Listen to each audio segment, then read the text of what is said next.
하나님 아버지,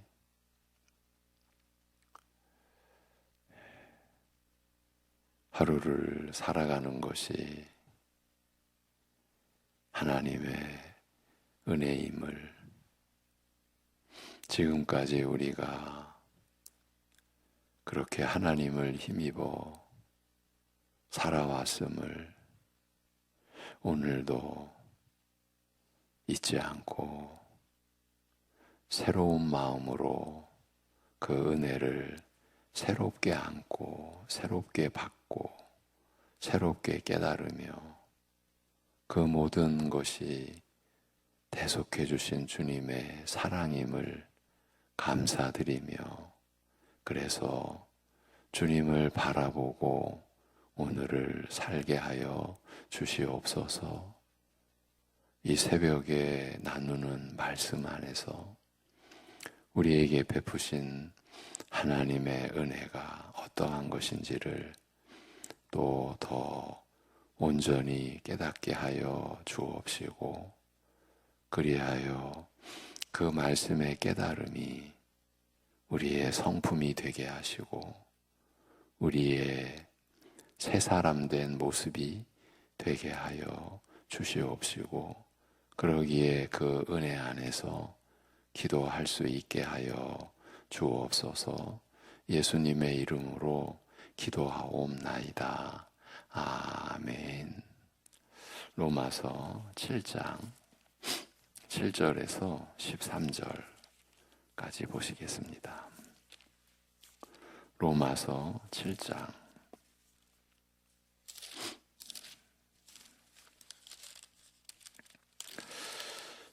7절에서 13절입니다.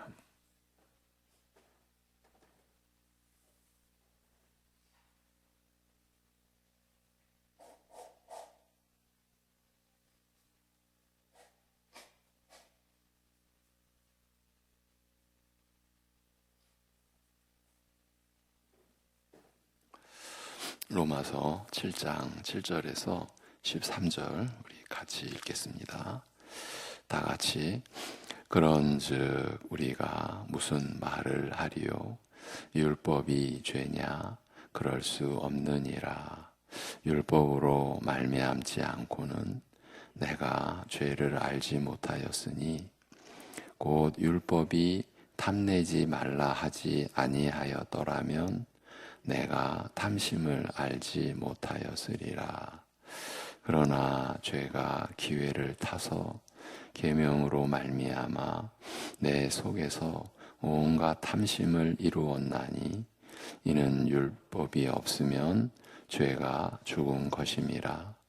전에 율법을 깨닫지 못했을 때에는 내가 살았더니 계명이 이름에 죄는 살아나고 나는 죽었도다.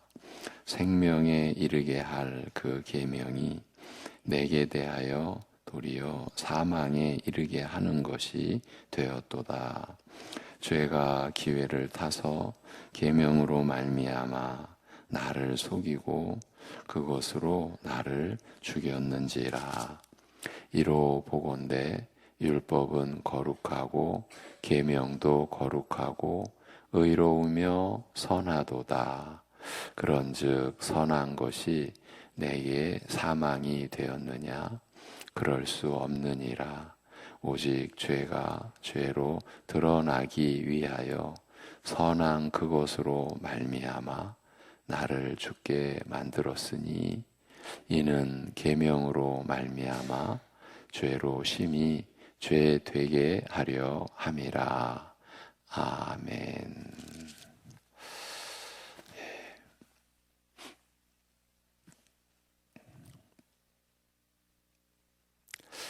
믿음으로 의롭다함을 받은 우리가 이제 그 하나님의 은혜 안에서 거룩함에 이르는 열매를 맺어가는 그 신자의 생애가 어떻게 이루어지는지, 어떻게 가능한지, 그 은혜가 어떤 것인지 우리가 로마서 6장으로부터 시작해서 지금 살펴가고 있는 그 중에 있습니다. 어제 나눈 말씀 끝부분부터 이어가겠습니다. 오늘 본문 7절 바로 앞절에 6절에서 그러나 지금은 이 시대는 우리가 얽매이던 것에 대하여 죽은지라 율법으로부터 벗어나서 글자의 옛것이 아니라 성령의 새로움으로 섬기게 되었노라고 합니다. 지금은 시대가 달라졌다. 우리 신자들이 살고 있는 지금은 옛것이 지나가고 새것이 왔다고 말합니다. 성경 전체로 보자면 새 언약의 시대다. 우리가 이렇게 이해할 수 있습니다. 율법이 무력하여 죄만 더할 뿐이었던 절망적인 상황에서 그리스도의 오심으로 말미암아 은혜가 더욱 넘치게 되어 아담에게서 시작된 첫사람, 아담에게서 시작된 죄와 죽음의 역사가 의와 생명의 역사로 바뀌고 마감되었기 때문입니다. 하나님께서 우리를 위하여 이루신 일이죠. 그리스도의 오심으로 말미암아 죄만 더할 뿐인 죄가 넘치는 곳에 기이하게도 은혜가 더욱 넘치게 되어서 이제 죄와 죽음의 역사가 의와 생명의 역사로 바뀐 그런 시대를 우리가 살고 있다는 겁니다. 우리 신자는 그리하여 그리스도 안에서 율법에 대하여 죽음으로써 먼저는 6장, 먼저는 죄에 대하여 죽음으로써 그리고 이제 율법에 대하여 죽음으로써 이런 율법의 무력함으로부터 벗어나게 되었다고 말합니다. 참 이런 한 구절, 한 내용이 이 로마서의 말씀의 앞뒤를 따라가지 않으면 받을 수가 없는 거죠. 이렇게 믿을 수가 없는 거죠. 이런 변화, 율법의 무력함으로부터 벗어나게 된 이 변화를 가리켜 글자의 옛것이 아니라 성령의 새로운 것으로 섬기게 되었다고 말합니다. 지금 우리의 얘기를 하고 있는 겁니다. 돌판과 책에 글자로 새겨주신 율법과 계명은 목이 곱고 성품이 완악한 이스라엘로 하여금 순종하게 할 수 없었습니다.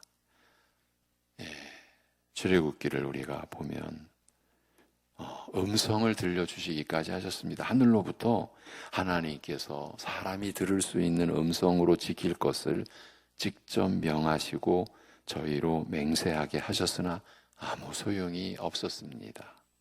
오히려 거룩한 계명이 부끄러운 정욕을 불러일으켜 죄만 더하게 하였을 뿐입니다. 이게 참 기이한 일인 거죠. 그러나 이런 무능한 율법에서 벗어나 그리스도의 은혜 아래에 있게 된 지금은 글자가 아닌 새로운 것, 곧 우리의 마음을 변화시키는 성령님으로 말미암아 하나님의 말씀으로 우리 마음에 역사하심으로써, 즉 글자로 기록된 그 말씀으로 성령께서 우리를 가르치시고 권하시며 책망하심으로써 우리의 마음을 변화시키시고 순종케 하시는 것입니다. 이것이 신자된 우리가, 신자된 여러분이 지금 살아가시고 있는 그 내용인 것입니다. 우리가 어떻게 예수 그리스도를 믿고 그 은혜 아래에 있고 그래서 하나님의 말씀이 깨달아지고 그 깨달아지는 말씀 안에 담긴 하나님의 뜻을 우리가 어떻게 따르게 되었는가. 연약하고 실패하기 무수히 넘어지기도 하고 실패하기도 하지만 그럼에도 하나님을 향하여 나아가며 순종하려고 하는 순종케 되는 그런 우리의 삶이 이렇게 이루어진다는 말씀을 하고 있는 겁니다. 이 얼마나 놀라운 말씀이냐고, 이 얼마나 우리 믿는 자들에게 필요한 말씀이냐고 했습니다. 어제까지 나눈 내용입니다. 그리고 나서 오늘 본문이 이어지는데 제가 이제 원문의 직역으로 들려드리면, 그러면 우리가 무슨 말 하리요? 7절이 오늘 본문이 이렇게 시작이 됩니다. 우리가 무슨 말 하리요? 율법이 죄냐? 결코 그럴 수 없느니라. 그러나 율법을 통해서가 아니었다면 내가 죄를 알지 못하였으리라. 만일 율법이 탐내지 말라고 명하지 않았다면 내가 탐심을 알지 못하였을 것임이라. 10절까지 들려드립니다. 그러나 죄가 계명을 통하여 기회를 잡아 내 안에 온갖 욕심을 만들어내었나니 율법을 떠나서는 죄는 죽은 것이기 때문이라. 한때 율법과 상관없이 살던 중에 계명이 들어오자 죄는 살아나고 나는 죽었나니 생명을 위한 계명, 바로 이것이 내게는 죽음에 이르게 하는 것으로 발견되었느니라고 합니다. 어제까지 우리가 나눴던 로마서 7장 5절, 6절에 요약된 핵심, 이 핵심을 자세히 그리고 깊이 설명하는 내용이 로마서 8장까지, 로마서 7장 5, 6절에 요약된 핵심을 자세하게 깊이 설명하는 내용이 로마서 8장까지 이어지는 말씀인 겁니다. 그런데 오늘 본문은 그 말씀의 바로 그 첫 부분이라 할 수 있습니다. 바로 앞에서 율법 아래에 있는 상태에 관하여 설명하면서, 이제 율법 아래라고 하는 것은 지금 이 시대는 은혜 아래의 시대거든요. 그러니까 로마서의 이 말씀을 한마디로 하면은 우리 신자들은 율법 아래에서 은혜 아래에 있게 되었다, 그 내용인데, 그 율법 아래에 있는 상태에 관하여 설명하면서 육에 있을 때는 율법을 통한 죄의 정욕들이 우리 지체들 안에서 역사하여 죽음에게 열매 맺었느니라고 하였습니다만, 즉 거룩한 율법을 통하여 생겨난 죄의 정욕들이 역사하여, 너무 이상한 내용이죠. 거룩한 율법을 통하여 생겨난 죄의 정욕들이 역사하여 죽음에게 열매 맺는 이상한 일에 대하여 말하였습니다만, 이것은 거룩한 계명이 사람에게 부끄러운 욕망을 불러일으켜 죄를 짓게 한다는 뜻이니, 그렇다면 율법이 죄냐? 라는 의문을 자연히 불러일으킬 수밖에 없을 것입니다. 그러나 거룩한 율법이 죄가 될 수는 없는 법입니다. 그렇지 않습니까? 다만 거룩한 계명이 이처럼 결과적으로 사람에게서 죄된 욕망을 불러일으켜 죄를 짓게 하는 도구가 되는 그 과정을 자세히 밝힘으로써 어떻게 도저히 있을 수 없는 이런 일이 일어나는지, 거룩한 율법이 어떻게 죄를 짓게 하는 도구가 되는지 설명하고자 합니다. 그러니까 우리가 죄인으로서 부패한 육적 성품으로 그렇게 죄 가운데, 사망 가운데, 더 나아가서 사단의 그 권세 아래서 어떻게 우리가 살게 되는지의 그 연유를 지금 설명해 주고 있다, 이렇게 우리가 볼 수 있는 거예요. 사실 우리도 알 수 없는, 우리 안에서 일어나고 우리가 그렇게 사는데 우리도 모르는 거죠. 우리도 알 수 없는 그 내막을 지금 밝혀주고 있는 겁니다. 먼저 율법이 죄냐라는 질문에 결코 그럴 수 없느니라고 부정함으로써 율법 자체가 악하거나 죄된 것이 아님을 확인합니다. 다만 그러나 율법을 통해서가 아니었다면 내가 죄를 알지 못하였으리라고 말함으로써 율법을 통하여 죄를 알게 된다는 사실을 아울러 밝히고 있습니다. 예를 들어 말하되 만일 율법이 탐내지 말라고 명하지 않았다면 내가 탐심을 알지 못하였을 것임이라고 말합니다. 이웃의 소유를 탐내지 말라는 율법이 없었다면 나는 탐심 곧 내 것이 아닌 남의 것을 탐내는 불의한 욕망이라는 죄를 알지 못하였으리라는 뜻입니다. 율법은 어떤 것이 죄인지 구체적으로 밝힘으로써 죄를 깨닫고 의식하게 하며 이것이 긍정적으로 작용하여 죄를 부끄러워하고 삼가며 조심하게 할 수도 있습니다만 기대와는 달리 부정적으로 작용하기도 한다는 것을 알리고 있습니다. 이것이 본문의 주된 내용입니다. 기대와는 달리 부정적으로 작용하기도 한다는 겁니다. 더욱이 율법을 통하여 죄를 알게 된다는 것은 단순히 개념상으로 어떤 일이 죄라는 지식을 가지게 되는 것뿐 아니라 이것이 죄구나. 이 지식을 가지게 되는 것뿐 아니라 실제로 죄를 경험함으로써, 그러니까 죄에 대한 지식에서 나아가 실제로 죄를 지음으로써, 죄를 경험함으로써 죄를 알게 되는 불행한 경우도 포함한다는 사실을 알리고자 이제 이렇게 밝힙니다. 8절에서 그러나 죄가 계명을 통하여 기회를 잡아, 지금 주체는 죄입니다.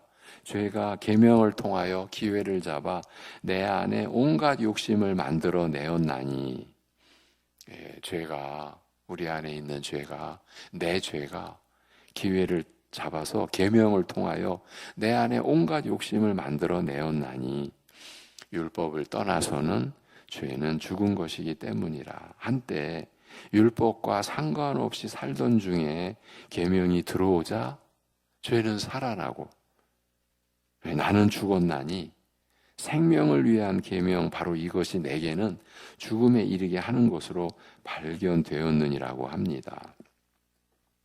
하나님의 거룩한 계명을 대하게 되면 두려워 떨면서 악한 욕망을 억누르고 죄 짓는 것을 삼가거나 회개하고 죄에서 떠나는 반응만 보이는 것이 아니라, 그것만이 아니라 거룩한 계명과 관련하여 인간의 심리가, 이 죄인의 심리가 움직이고 작동하는 모양은 훨씬 복잡하고 교묘하여 우리의 상식적인 기대와는 전혀 다르다고 말합니다.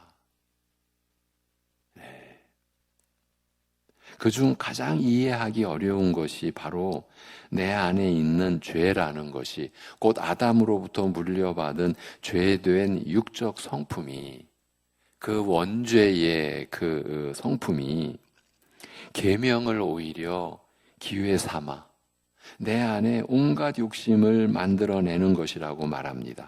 가장 이해하기 어려운 것이 이것이라는 겁니다.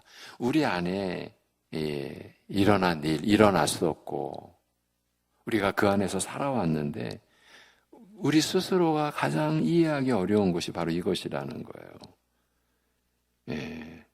내 안에 있는 죄라는 것이, 곧 아담으로부터 물려받은 그 육적 성품이 계명을 오히려 기회 삼아 내 안에 온갖 욕심을 만들어내는 것이라, 이렇게 말하는 거예요.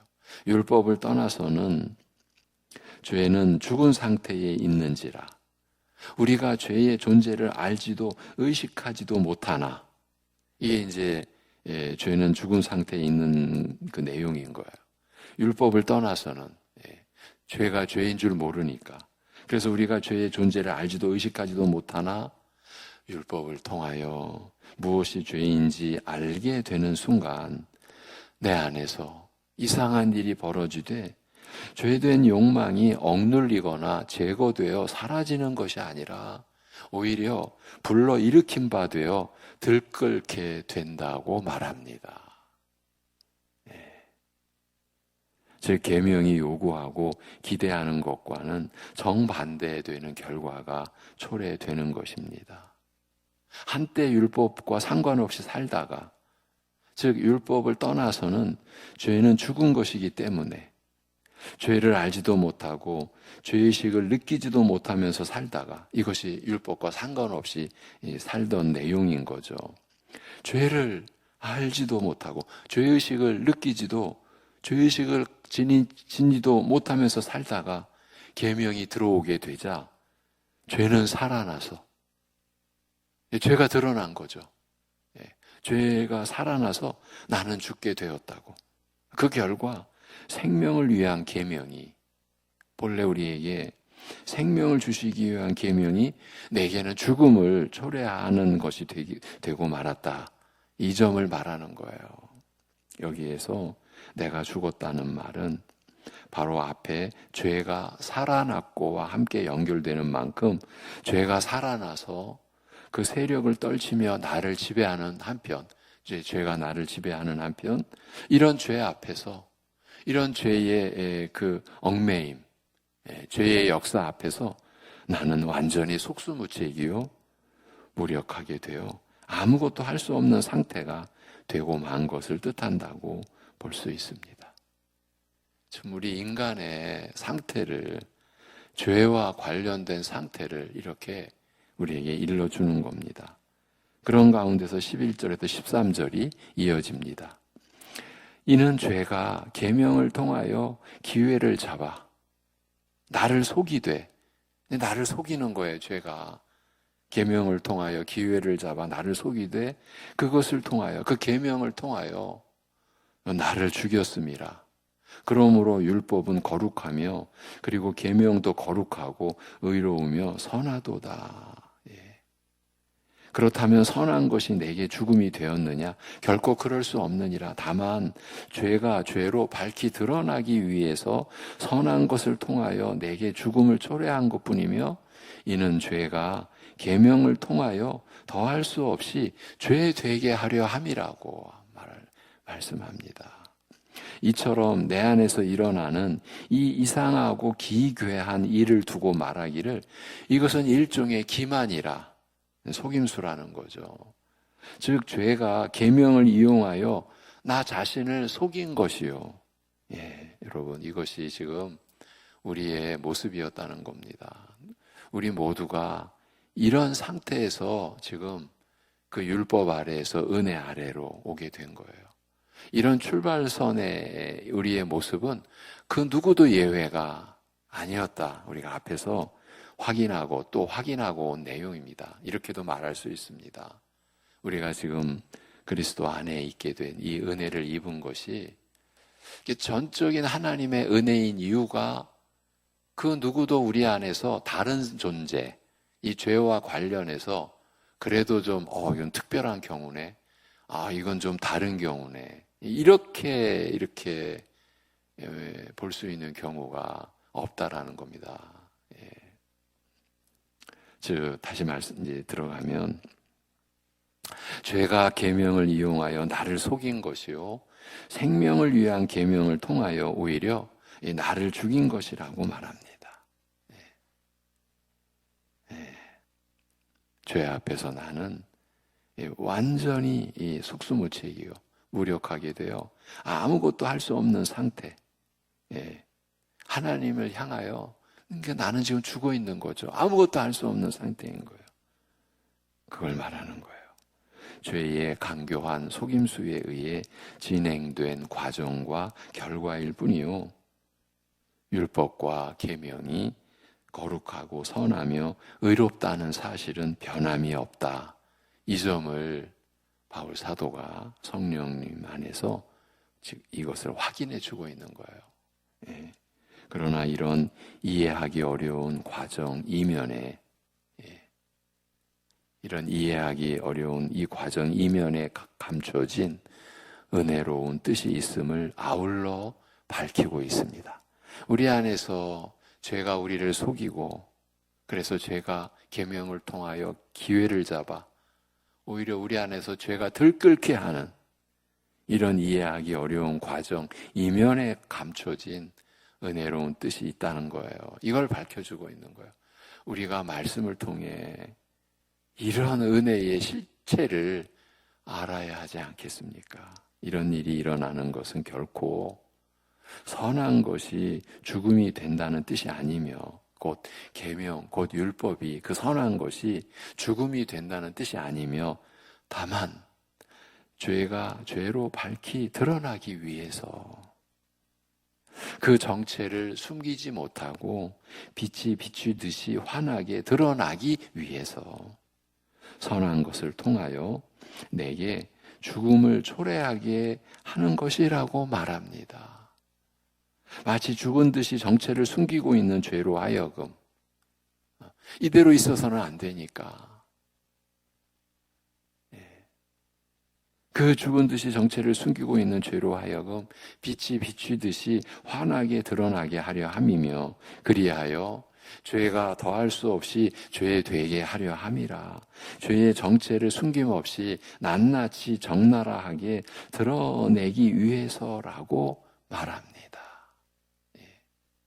우리가 이제 믿음으로 의롭다함을 받았다, 하나님과 화평한 관계로 살게 되었다, 그러면 그 하나님이 이루신 은혜가 우리에게 삶으로 나타내져야 되는 것 아닙니까? 우리가 그리스도를 믿기 이전과 똑같이 살게 되어져서는 안 되는 것 아닙니까? 이제 그런 새 삶이, 새로운 삶이, 새 생명의 삶이, 새로운 새 사람 된 그 삶이 어떻게 우리에게 이루어지는가? 그렇게 살라고 말씀하시는 그 근거가 무엇인가? 지금 우리가 로마서 6장부터 지금 8장까지 이르러서 그 내용을 죄 앞에서 속수무책이었던 우리가 오히려 계명을 통하여 죄가 우리를 속여서 기회를 잡아서 오히려 우리 안에 더 욕심으로 들끓게 하는 그런 속수무책인 상황에 있을 수밖에 없는 우리, 또 그렇게 살아왔던 우리가 어떻게 하나님을 향하여 거룩한 삶을 살아내고 또 거룩함에 이르는 열매를 우리가 맺게 되는가? 그 결국이 영생이라고 한 이 삶이 우리에게 어떻게 가능한가? 놀랍게도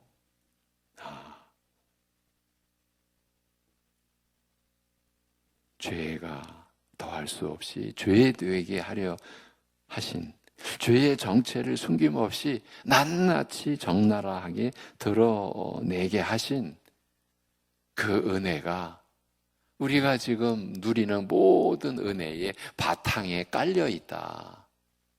지금 우리에게 일어나는 이 기이하고 이 이상한 일, 오히려 죄가 기회를 잡아서 계명을 통해서 오히려 우리로 하여금 참으로 그 참담한 삶을 살 수 없게 되는 그러한 상황에 숨겨진 그 은혜로운 뜻을 이렇게 지금 밝혀주고 있는 거예요. 죄가 처리되어 죄의 불행에서 벗어나기 위해서는 우선 죄가 드러나야, 그 정체와 실상이 드러나야 한다. 이 점을 생각하면 이것이 왜 은혜로운 일인지 수긍할 수 있을 것입니다.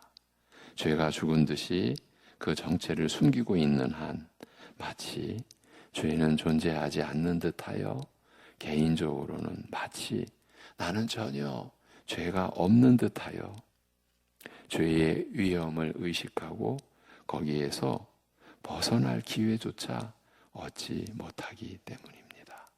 죄가 죽은 듯이 그 정체를 숨기고 있는 한 이렇게 된다라는 거예요. 죄의 위험을 의식하고 거기에서 벗어날 기회조차 얻지 못하기 때문이라는 거예요. 죄가 그 정체를 숨기고 있다면 마치 죄는 존재하지 않는 듯하여 나 개인적으로는 마치 나는 전혀 죄가 없는 듯 하여서, 그래서 죄의 위험을 의식하고 거기에서 벗어날 기회조차 얻지 못하기 때문에 죄가 더할 수 없이 죄 되게 하려 우리에게 율법을 모세를 통하여 내려주셨다. 그런데 그 상태에서는, 그 율법 아래에서는 그리스도의 오심으로 은혜 아래에 거하게 되지 않은 그 이전의 상황, 그 옛것 안에서는 오히려 그 선한 것을 통하여 내게 죽음을 초래하게 하는 것이 되었다. 지금 이 말씀을 하는 것입니다. 그 과정을 앞에서 설명을 드려온 거예요. 죄가 계명을 통하여 기회를 잡아 나를 속이되 그것을 통하여 나를 죽였다. 그것이 율법 아래에 있는 우리의 실체였다. 그러면 율법이 죄냐? 율법이 죽음이냐? 아니다. 율법은 거룩하며 그리고 계명도 거룩하고 의로우며 선하다. 그렇다면 선한 것이 내게 죽음이 되었느냐? 결코 그럴 수 없다. 다만 죄가 죄로 밝히 드러나기 위해서 선한 것을 통하여 내게 죽음을 초래하는 것뿐이며 이는 죄가 계명을 통하여 더할 수 없이 죄 되게 하려 합니다. 결코 율법이 죄가 될 수 없다. 율법이 죽음이 될 수 없다. 본래는 그런 것이었다. 이 내용을 설명해 주고 있는 것이죠. 여러분, 이제 이렇게 좀 단순하게 정리하고 또 내일 이 본문 다음에 이어지는 내용으로 들어가도록 하겠습니다. 단순하게 여러분과 정리하고자 하는 게, 그러니까 우리가 죄를 죄로 안다는 것이 얼마나 큰 은혜인가 하는 거예요. 그런데 죄를 알아가는 그 과정은 우리에게 간단한 것이 아니라는 것을 우리가 경험해 왔지 않습니까? 그래서 사실은 또 우리가 우리 자신을 속이는 거죠. 어떻게? 죄를 피하고 싶은 거죠. 죄가 가려지기를 원하는 거죠. 그래서 사실은 이 시대의 그 교회가 어두워져 간다라고 하는 그 여러 가지 요인 중에 말씀이 가려져서 교회가 쇠락해 가고 있다라고 하는 이 시대의 교회의 실상 안에서 드러나는 한 가지가 뭡니까? 죄가 교회 안에서 말씀으로 드러나지 않는 거예요. 이제 죄를 그만 말하자. 마치 이제는 죄를 자꾸 죄를 언급하지 않아도 되는 그런 어떤 그 수준의 그런 영적 그런 실력을 우리가 마치 이제 갖고 있는 것 같이, 이제 죄는 그만 얘기하자. 부정적인 이야기는 그만하자. 좀 긍정적으로 선한 얘기를 하자라고 하는 게 사실은 사단의 계략 중에 계략인 것이죠. 여러분, 죄를 가리자라고 하는 거는요, 필연적으로 죄를 좀 언급하지 말자라는 이야기는 어쩔 수 없이 어디로 연결이 되냐면 그리스도에 대해서 그만 말하자. 우리 이번 주일 말씀에 적그리스도들의 핵심 전략이 바로 그리스도에 대한 말씀, 그걸 가린다, 헷갈리게 한다, 혼돈을 갖게 한다. 그러니까 그리스도에게 나아가지 못하게 하는 것, 그 전제가 죄를 말하지 말자, 이렇게 연결이 되는 거죠. 죄에 대하여 우리가 의식을 갖지 않을 때 그것은 곧 그리스도에 대한 의식을 우리 스스로가 마치 차단하는 그런 결과, 두려운 결과인 것이죠. 왜? 우리 안에서 죄는 죄로서 드러나야 하는 겁니다. 죄가 죄 되어져야 합니다. 그러한 그 고통, 그러한 아픔, 그러한 슬픔, 부끄러움 속에서 우리가 그리스도를 붙잡게 되기 때문입니다. 지금 이 말씀을 우리에게 풀어가고 있는 그 과정인 것입니다. 기도하겠습니다. 하나님 아버지,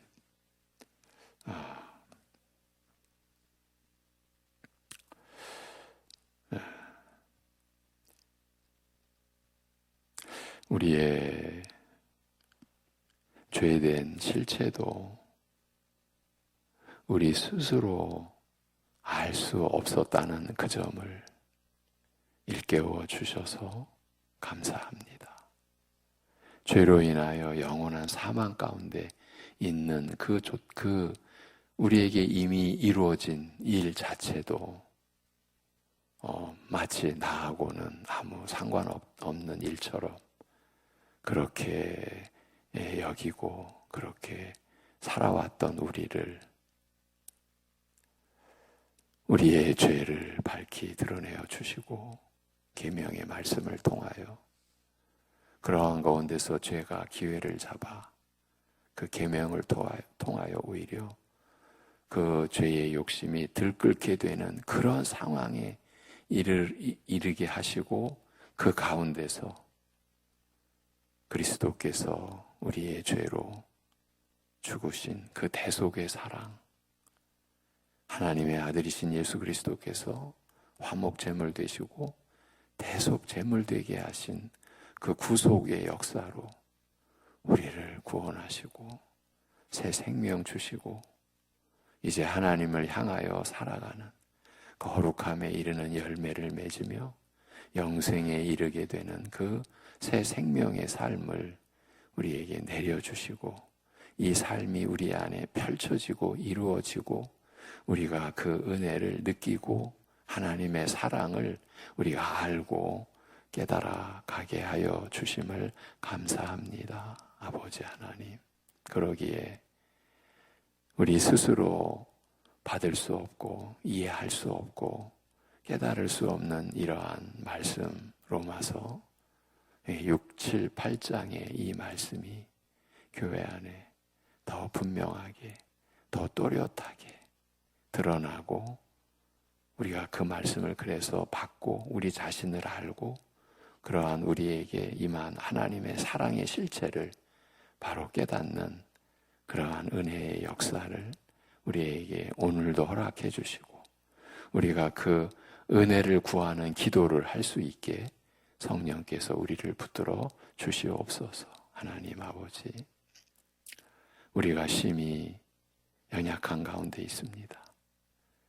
영적으로, 신앙적으로, 하나님과의 관계 면에서도 우리는 늘 실족하고 길을 잃고 실패하는 그러한 연약함을 붙들어 주옵시고 또한 우리가 살아가면서 겪는 여러 가지 상황 속에서의 어려움뿐만 아니라 육신적으로도 여러모로 너무 연약한 가운데 우리가 있사오니 그러한 연약함으로 인한 고통과 아픔 속에 있는 우리 가족, 우리 지체, 우리 이웃들을 오늘도 친히 붙잡아 주옵시고 그 선하신 장중에 그 권능의 장중에 그 사랑의 장중에 그 연약한 심령들 그 육신을 붙잡아 주옵시고 회복해 하시는 하나님의 은혜를 내려 주시옵소서. 아버지 하나님,